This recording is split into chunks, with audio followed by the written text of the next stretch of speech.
Welcome to Shorty SuperCoach in what will be the second last press conference for the season. It has gone pretty quick, I must say, but the back half of the season has been good for me, but also, quite slow as well. I mean, it is tough to make up the positions on the rankings, that's for sure. So we'll take a look at my side now. Hopefully you had a good weekend. Hopefully your team got up. Hopefully your SuperCoach side got up and got in the grand final and had a good score. But there I am, 2,460, and certainly in terms of numbers, my last, probably 6 or so weeks, or basically from the bye, have all been almost 2,400 plus, which has seen me move up about 10,000 spots, but it is very difficult to grind your way up the rankings. It is very difficult because, I guess it's a bit like percentage later in the season. You really got to have massive wins to really alter that percentage because there's so much build-up and much more separation as the weeks have already gone by. So, as you can see, I moved up a few spots. Once again, I was, right in the top sort of 10, 15%. I've been in the top 10% most weeks of late. So, as I often do in SuperCoach, I struggle to pick a top-notch side. I often pick good sides, but I just am yet to pick that side that puts me in the top 10,000 after the first 7 rounds. I'm often around 20, 25 and fight my way back. And ultimately, I do fight my way back.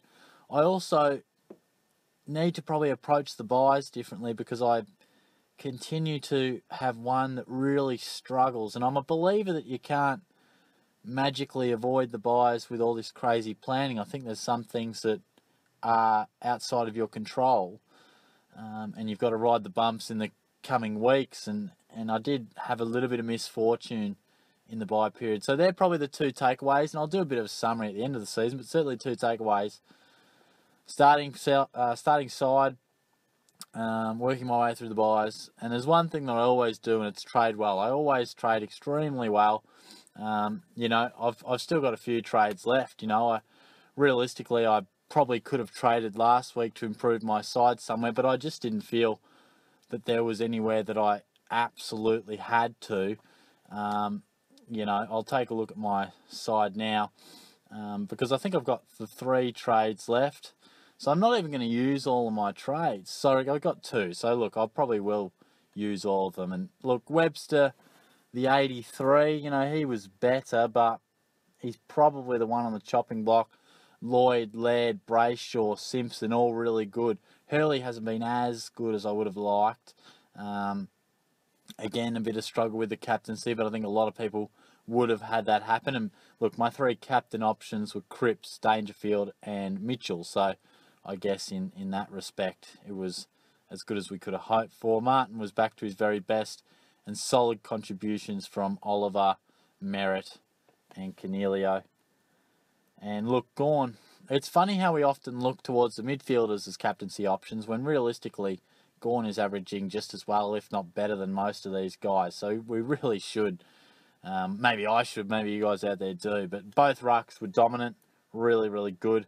Once again, my forward line has been frustrating. Heaney's been great for me, but, Menegola really good, Smith really good, Gray so-so, and Walters, look, to be honest, I didn't think Walters would have scored that good watching the game. It was only a 70. I was envisioning, 40 or 50, but and McLean, again, not the best part of his season this back end. But so, look, I think I'll be able to, offload a Hearn or someone like that, Ryan, what have you.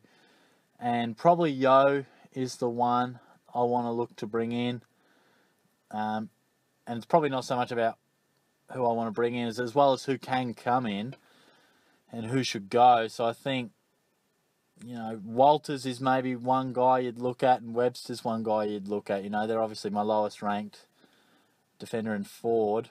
So off the top of my head, I'm not sure. I'm probably leaning towards Webster because his 83 was his best score in the last little bit. He'd really been struggling. St Kilda have got nothing to play for. I'm not even sure who they're playing.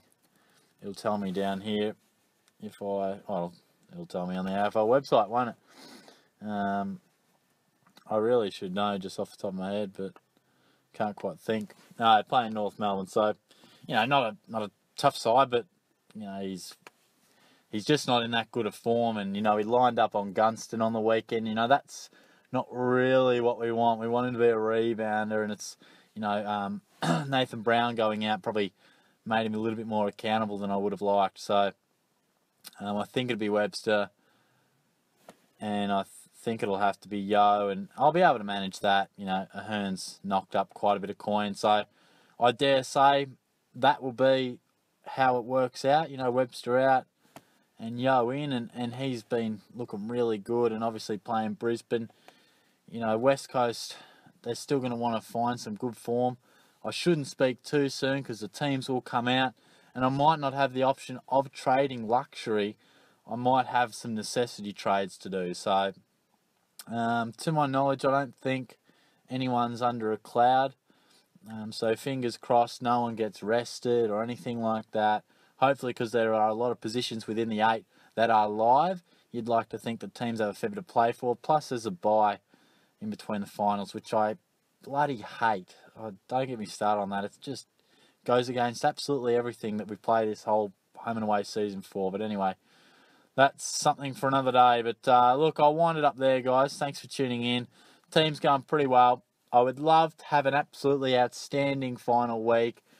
Not only go extremely well in the hope that we always have to win the money of the round, but it'd be great to knock on the door of the top 10k. I feel like I've had a reasonable season, and I would really like to go around that 10,000 mark. And it would take something pretty impressive to rise that far at this stage of the season, but you've got to aim high. So I'm hoping for 2,600. Fingers crossed. I'll talk to you guys soon. Cheers.